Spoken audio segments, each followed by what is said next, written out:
Hey there, good morning. Welcome back to Margot and me, day 43, I believe. I'm really starting to lose track of the math. At the top of this hill, overlooking L'anse Aux Meadows, a UNESCO World Heritage Site. And there was a Viking encampment right down in there in those meadows somewhere. Hence the name L'anse Aux Meadows, which means the Cove of Meadows. It's a conflagration of a French word and an English word. Lance meaning the cove. Meadows, of course, meaning meadows. Oh, it's hard to put this into pictures or into words. What a spot. Hey there again, everybody. Welcome back to the end of day 43 of this summer trip. That's my bed and breakfast back there. Neat little place. Just walking down to the cove here one more time. Tonight, tomorrow morning I leave. Very interesting day. Got to spend it at the UNESCO World Heritage Site here at L'anse Aux Meadows. I was calling it L'anse Aux Meadows before, and I think I heard them pronounce it as Lance, which I should have known since it's a French word.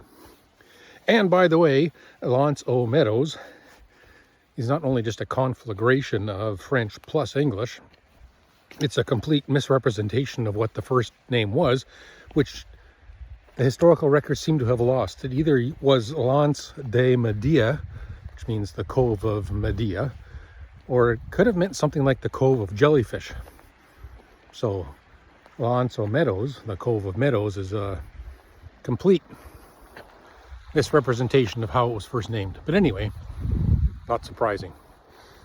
Got to learn a lot about the Viking establishment here. They were, over a period of a couple of decades, they only spent about 10 years here. It was just sort of an outpost, a trading outpost.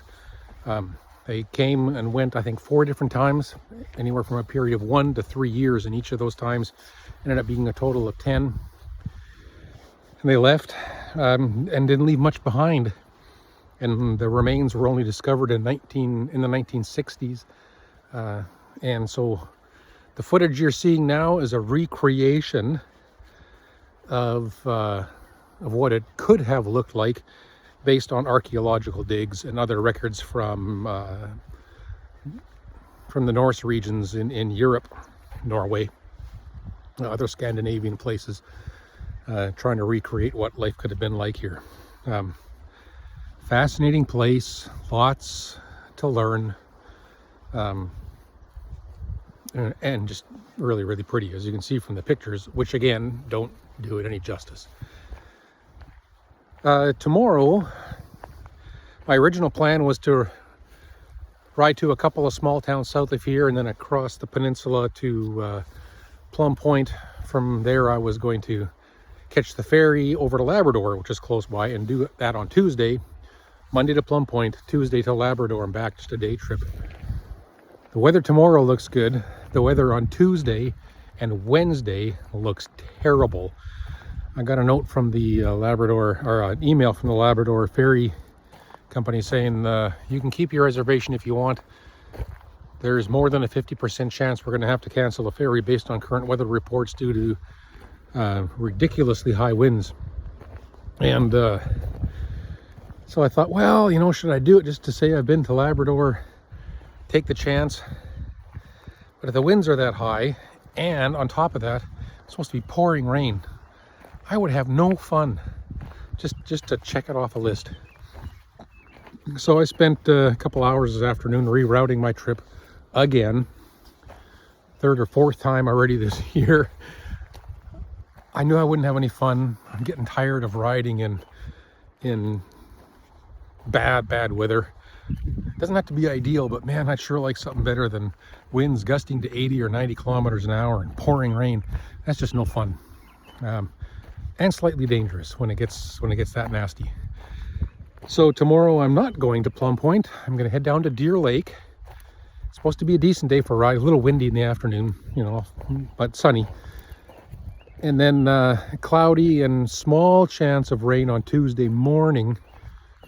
So I'm going to leave in the morning and book it to Grand Falls, Windsor, and get there ahead of the storm, which comes in hard Tuesday afternoon and all day Wednesday. So I'm going to hunker down in Grand Falls Tuesday night, all day Wednesday, Wednesday night. That's how I rebooked it. So Grand Falls is about halfway across Newfoundland toward the east side. And from there I'm back on schedule again and heading up to Twillingate, which is supposed on Thursday. Yeah, on Thursday, which apparently is a really lovely little community and it's supposed to be great weather that day, if it holds. But things keep changing here. So anyway, that's the update. This is the end of day 43, 38 to go. I'm going to head over to a local pub this evening. They've got a band playing local Newfoundland music, which I'm looking forward to. And they screech people in there. So I'll get my certificate of becoming an honorary Newfoundlander. I have to kiss a codfish, a dead one, and drink a shot of screech, which is not a Newfoundland drink. It's rum, but really harsh rum, made in Jamaica, of all places. Not sure why it became a Newfoundland drink. Anyway, so that's the plan for tonight. Go to bed, wake up early, ride to Deer Lake tomorrow, try to get as many miles behind me before it gets super windy as I can. All right, that's it. Hope you're all doing well. We'll check in tomorrow.